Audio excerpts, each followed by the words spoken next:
Hi there, and welcome to this episode of the Everyday Millionaire Mindset Matters podcast, where I'm joined by my wife, Olympic mental performance coach, Steffany Hanlon-Francie.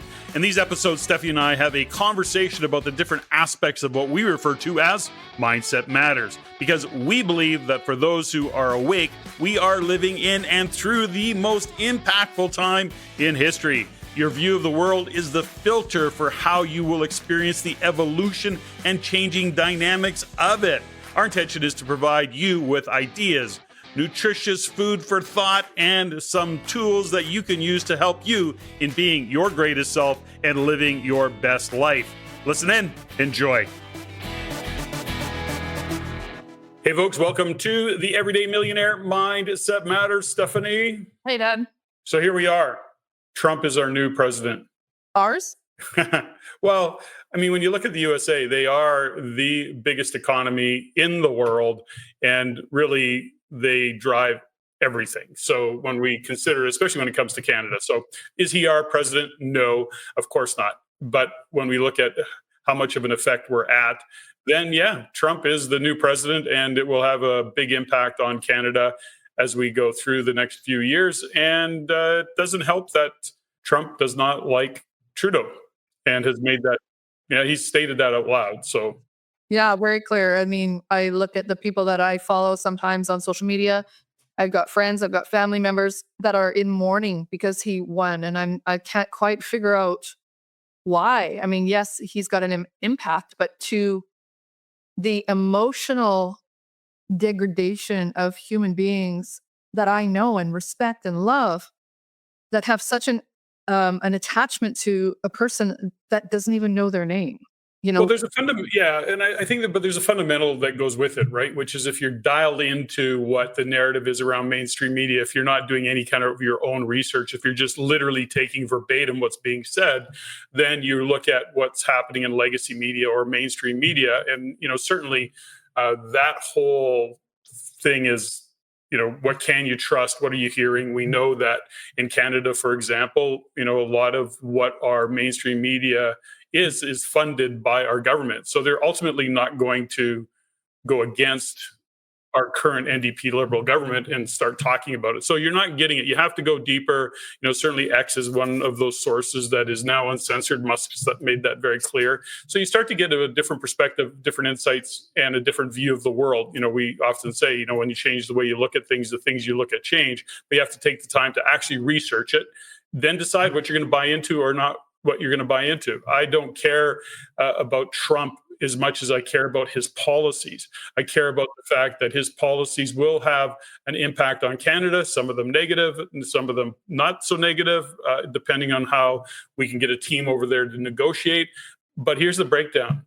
He surrounded himself with a team of A-list business capitalists, and they're going to run the country like a business, which is my argument for years, is if we were to hold our politicians accountable for results, they'd have been fired a long time ago. Having said all of that, we're going to see the impact of that in the US. So I'm a bigger fan of Trump's policies, personalities aside. What I'm hearing and what I'm seeing, a lot of it I agree with. Although it's US based, it's going to definitely ripple into Canada. And I think some of it will be very good, but we're going to go through some pain. So there's my rant for the moment. As deep as I want to get in politics right now, that's not what this podcast. I'm really here to talk about politics, but you make a good point, is that people are very, very charged. Many. Yeah. And I think when we kind of dig into the reasons why, I think one of our upcoming podcasts, we're going to talk about that, the great divide and, how it's been set up for us. And if you're, to your point, if you're only watching mainstream media and that's where you're getting your news, it's very one-sided. And I think when you look at the paradox of the life of, I call it the champion's paradox, for example, when you see how two different and opposing things have to exist in order to keep balance in the universe, I'm seeing it swing so far to one side, and where people are actually expressing things like depression and suicidal tendencies. And to think the grip that mainstream or legacy media or a narrative can have on people. I mean, we've seen it for 4 years. I mean, and longer. But at this point, I just want to make sure that everyone knows that I love them and I don't want them to, to be judging their friends and family members, because of an election that we really don't have anything to do with, other than, to your point, some economic tie. Well, yeah, and at the end of the day, we have to go back to that fundamental, philosophy of Stoics and Stoicism. What can we control? What can't we control? And we certainly can't control the politics. We can't control what's going on. All we can do is say, how are we going to approach it? What is our thesis? What is our plan? How are we going to not just survive but thrive in this current economic conditions? That's putting a plan together, coming up with a thesis, and not spending a bunch of time blaming government, which I can do very, very comfortably, but it doesn't change anything. We still have to come up with a plan and say, okay, given the current economic conditions, given the current government conditions, what do we do? How do we actually live a great life and not be drawn into or drawn down in the current circumstances of elections in the US and soon to be, not soon enough, but soon to be Canada? Well, I think as long as we're leading with love and being curious and having the fundamentals of, how you say, stoicism, and knowing what we can control, but also what in our life matters. To me, fighting over an election or a president, or certain things that have nothing to do with my day-to-day life, is a big energy leak. Yes, I'm aware of it. I'm not sticking my head in the sand. I listen to as many different people and many different sides as you do. But ultimately, when we bring it right home, I think it's important that we realize that the people that have stuck by us this whole time, or the people that we love, the people that we respect, if we can hear their opinion and hear their side and lead with love, then I think, we're going to navigate our way through this. 100%. And I think too is that the people, politics wasn't as big an issue in the past. What's happened is over the past 5 years, we've seen that divisiveness, that polarity, by that game-changing lockdown that we had, and that really opened up a whole different world, societal. So we're at the effect of that. The individuals really haven't changed their view; it's just more vocal, I think, and there is really a challenge to say, how do we live in these conditions? And we have to blame somebody for all of the shit that's happening in the world, and to actually even feel good about it. Okay, having said all that, it was a bit of a segue, now that we look at it, into, I'm going to say, I'm decided to say, here's 5 tools that we have in our toolbox that we often don't use. We use them out of order or incorrectly, perhaps, or we forget that they're there. Like, we just don't realize that they're there. So let's go through what these 5 tools are. I was going to list them, but I think we'll just keep everybody on the edge of their seat and talk about what the 5 tools are. But we'll start with the one that you actually mentioned. It would have been a great segue, and that is into the world of curiosity. So, when we look at life, and we've used these analogies many times before in different metaphors, when we look at life as a mountain that we decide that we're going to climb, right? We get to the base of that mountain and we go, holy cow, this mountain is far too big. But if we just first start with looking at the mountain and being curious, that's the first tool that we need.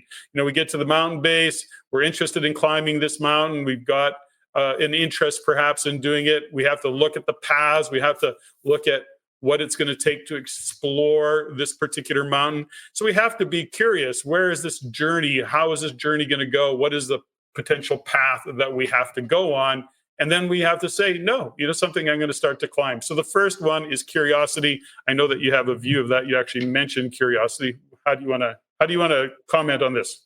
Well, of course, coming from the world that we come from, high level, high performance sports, is that curiosity has to be one of the, I call it the 15 C's of being a champion. Curiosity is up on the top, because if you're being curious, you're also seeking, you're looking for a path through, you're looking for what is the best option? What are my intentions? You're not attached to the outcome. Holding a curious energy means that you can investigate and you can look and learn without judgment. Ted Lasso, he had 3 seasons. I think you're coming up with a 4th. His thing was be curious, not judgmental. And like I said before, that curiosity and that noticing about where you're stepping. And if you're just going to take that first step up the mountain, then basically I think curiosity is the entry point and the fuel to this, what I call the champion's journey. Well, let's talk about the champion's journey. in the context of we are climbing this mountain and we have these tools. We have to be aware that we have these tools. Sometimes we forget them, we don't use them, but they also have to be used. I think there is a method to the madness in terms of the order that you would use them.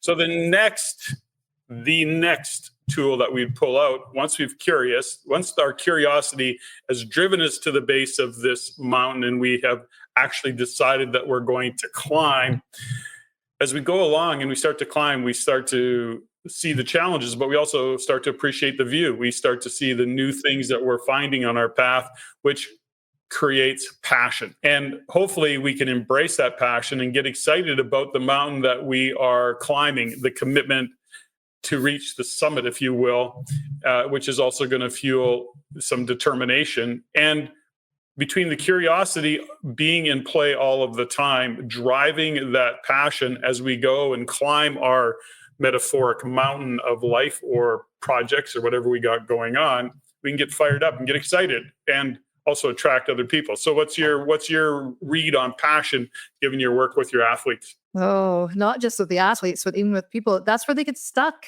I think, from curiosity, and they want that inspiration and that fire and that motivation, that passion. And they think that passion is going to take them all the way up the mountain. So it stopped at passion. And I think what happens, I remember when we trained with Dr. John DeMartini, is he always said that passion is important, but it's only just passing the ions from one aspect to the other. And I just love that definition because energy and motion, emotion, the passion of that will wane. After a high, there's a low. After a low, there's a high. And there's the mountain metaphor again. But ultimately, passion is required, but it's not the end point. You're not going to get all the way up the mountain or all the way through to the journey or the Olympic gold medal or the NHL Stanley Cup just with passion. You're not. Well, the other part of passion, and we're going to link to the next tool in our toolbox that we have, which is understanding our purpose. And, passion and purpose are two things that we have that when we connect the dots, we create real momentum. Passion is the fuel, to your point, to keep climbing and at least have that curious kind of component of what we're doing and being excited about where this could lead. But when we can connect it to our purpose, what is, and then have some kind of a definition for purpose, it becomes more than just our personal quest. It actually, as you and I have talked about many times, it transforms more into a mission to inspire others. And ultimately is to achieve goals that are beyond just ourselves. So if we can make a difference in people's lives, hence the podcast, hence the conversations that we have, that is, as much as it is exciting for us, if we weren't having any impact, if we didn't occasionally hear from some of our listeners, it'd probably shut us down, because really one of our purposes, or our purpose is, in fact, to have an impact on others. And so if we can connect passion with purpose, all of a sudden you get a lot of momentum. That clarity equals velocity to climb the mountain. So thoughts on purpose that you would add to that? Well, absolutely. I mean, without purpose, really, what is there? It gives us an opportunity to prioritize our passions, to circle back to find out when we get to a new stage or a new plateau, when things flatten out, like how do we find that motivation, that inspiration, that passion again, is connecting to the purpose. And I love your 3 Ps. This kind of goes back to our last podcast, is people, passion, and purpose, or passion, purpose, people, the 3 Ps.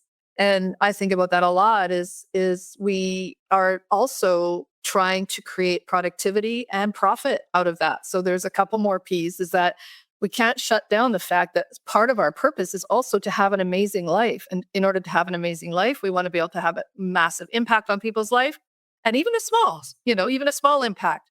But ultimately, we want to be able to earn a living doing what we love to do. And I think that's where the swim lane around curiosity, passion, and purpose can narrow for people if they understand you don't just have to be a starving artist. You don't have to put what your passion and purpose is over here and then go to work and, hate your life, right? There is a way to bring it together. And I think those are the conversations that are really have become important to me over the last few years.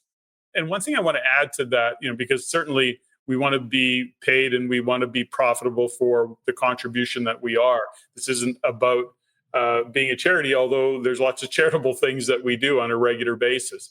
there is something around, when we talk about purpose, when we talk about passion, purpose being something that is outside of ourselves as well, is passion and purpose are often driven when we bring relationship into it. Because if we are passionate about something, if we have a clear purpose that's bigger than us, we actually attract others into that conversation.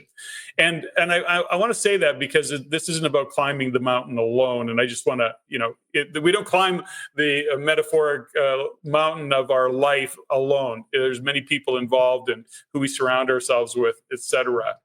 Okay, another tool that we have is actually autonomy. So gaining momentum and climbing the mountain, or gaining altitude, if you will, when we're looking at what we have in terms of the freedom to choose what we believe is the best path for us to travel up the mountain. And then we make those decisions and we align with our journey and the values that we say we want to live. That's where the autonomy, comes into play. And making those choices, because as you go up the mountain, it may be getting steeper, it may be getting rougher, it may be getting more difficult to travel. And we're going to have to make different decisions. Again, we may see the path, but who do we have to become to climb that path? What do we have to link to? And ongoing, we talk about values. And by the way, there's just kind of a commercial break here, is that we do have that free 7 areas of light white paper that is on our website, theeverydaymillionaire.ca. If you want to go in there, it is a very comprehensive look at the 7 areas of life and our values. I'm so excited. Along the way on our journey, we're constantly having to make choices. Interesting, with a young client I'm currently having some conversation with, as he's trying to grow into what's next for him, into the leader and the man that he's to become. He's getting frustrated because he finds himself going back into old patterns. But that is part of climbing the mountain, is that we sometimes go back 2 or 3 steps to reconfigure, to look at the path we took and go, something, I gotta make some adjustments to this path. I've got to change, and or I got to recalibrate, catch my breath, revisit the choices I'm making. So that's part of it as well. Well, I think that I know who you're talking about. So I think that's really important, is that when we're in a new era or closing one era with grace and intentional closure, it doesn't mean things are finished and over and I'm all that in a bag of chips now, right? You got to go back and just test. There's a little bit of test that we have to do every once in a while to make sure that we're going in the right direction. And autonomy is not about being alone. It's about understanding how we can use our curiosity, our passion, and our purpose to signify and to telegraph our values. And I think that's what I really think is important, is that some of what was been, I think, taken away from a lot of people over the last few years was autonomy, about honoring what they do and the choices that we make, and understanding that there's a consequence. And sometimes, whether you believe in karma or not, the consequences don't always show up immediately. If I give you $100 and you don't give me $100 back, I mean, I'm not talking like that kind of karma. But if I give you $100 and then somewhere down the road I get $100 worth of value somewhere, then that is really, it's informing and allowing me to see that the contribution and the purpose and the path that I'm taking is the right one, if we see it that way. But if we don't honor our autonomy, we don't honor our sovereignty or our ability to have that paradox in order to fit into our society and to our community, we have to know who we are, or we'll get sucked into any other kind of community. How many times have we seen, or I've talked to people who've been really caught up in a cult or caught up in something and made all these decisions in their lives when they realized that really wasn't what they wanted. And so when we understand our values, we start to build that graceful autonomy, that ability to stand alone, that ability to stand in the light of our truth, so that we can bring our best stuff forward, so we can be judged for our authenticity and included in society and included in communities that align with our values. Is it always perfect? No. But if you, for example, if I state my opinion on this political climate right now, or climate change or whatever, and somebody that I've known for 20 or 25 years goes, yeah, I'm out, what's one of my biggest fears right now is that I've got friends or family members listening to the podcast and that maybe don't know that I have strong opinions about certain things that we're being fed by this media, et cetera. I did have one family member say, yeah, I'm out. See ya. So a lifelong friend or a lifelong relationship, if it can be shattered when you step into your autonomy, that's feedback also. So we also have to be aware that there might be some people, places, or situations that will disappear once you step into your autonomy with grace. Yeah, that's a whole we could do a whole podcast on that alone. Maybe we should. But anyways, that's a for another day, but you make some great points there and have me kind of pondering on a couple things. But let's carry on with the final tool that we get to as we climb this mountain, hopefully, is mastery. And as we get to that goal, that vision that we have, and hopefully we've honed the skills that we needed to get there. That's the 20-year overnight success, perhaps, or the 10,000 hours that we put in, whatever it might be. But we've honed those skills, and we've learned to.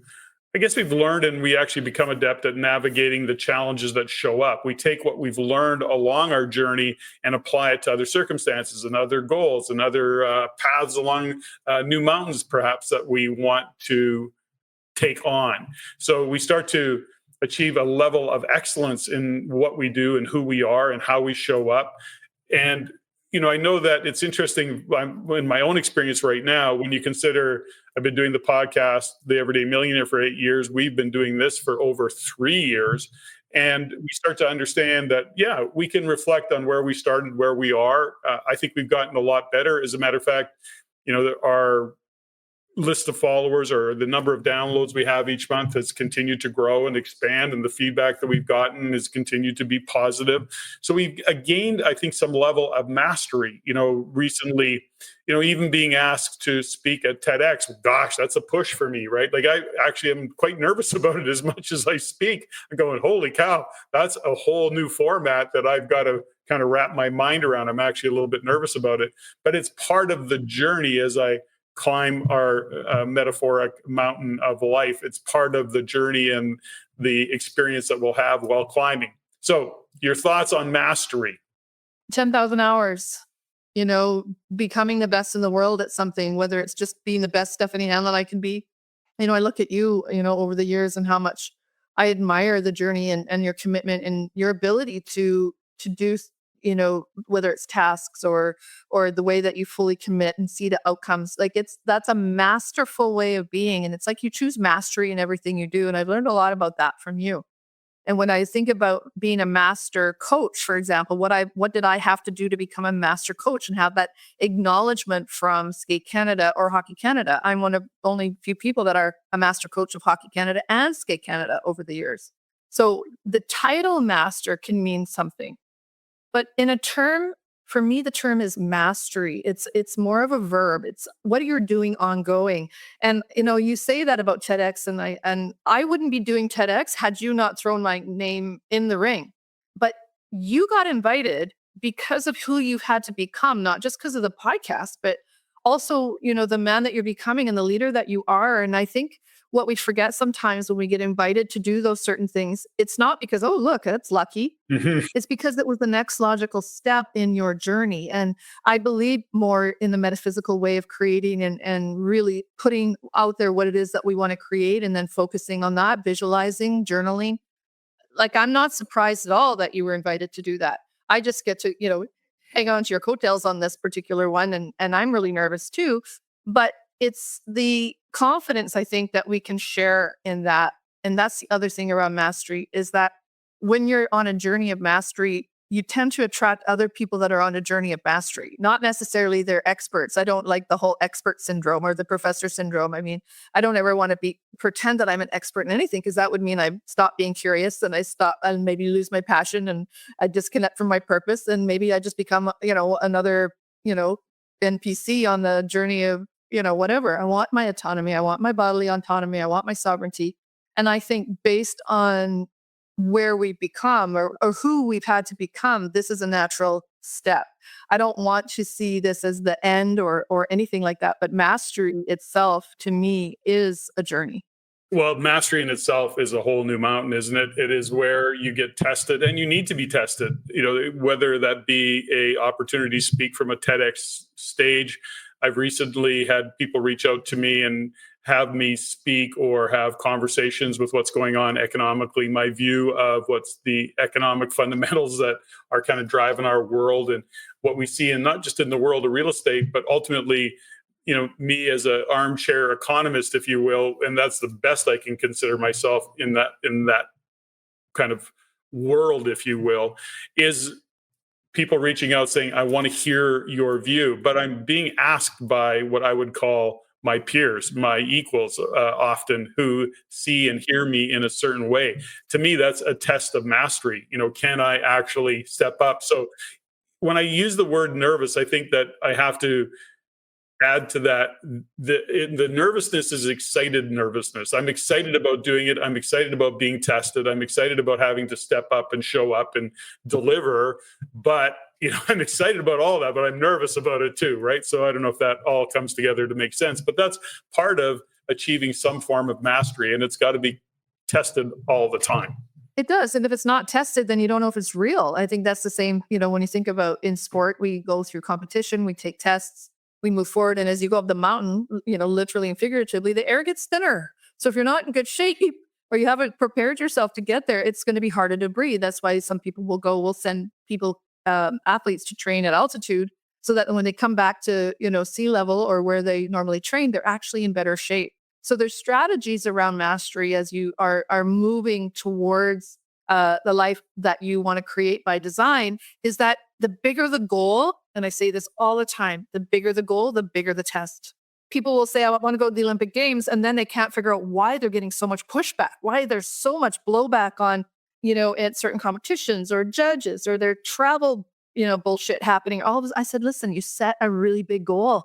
You're preparing yourself. Yeah, it's interesting too, the mastery side of things, because when you consider what IAM has done, the Ice Academy in Montreal, you working with however many world and Olympic level athletes, their mastery is always being tested by another country. So you may be the best in the country that you represent, but what does that mean in terms of mastery on a global scale, on a world class scale? And this, if anybody's golfing, this to be true. If you're golfing with a bunch of people that are your equal, you'll rarely golf your best game. Put yourself into a foursome where the other three people are better golfers than you, and your golf will improve. Not to say you'll win, but your golf game automatically improves. The bar gets lifted. And that's also why masters don't have a problem being tested. They actually look forward to it. It is a way for them to confirm or to know where they need to improve.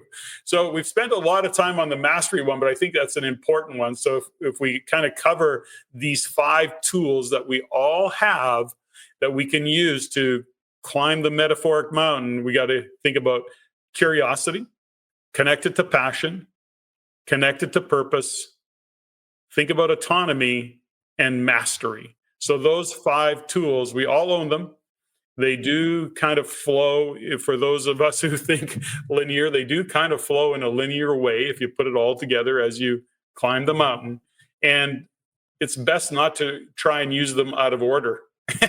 I think it is. And the tests come at each one of those levels. You can stop at being curious, and that becomes like a cycle of procrastination, right? Like, think about it. I'm just curious. I'm still learning. I'm learning. I got to learn this. I got to learn that.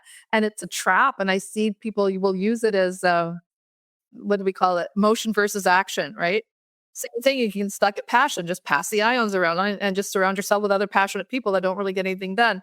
Purpose. Or you can hang your entire hat on purpose and realize and how judgmental I find some people that are really purpose driven can be, because everybody else, if they don't have a purpose, then they're just obviously wrong, or they're evil, or they're on the wrong side of the tracks. And then autonomy. Here's the one.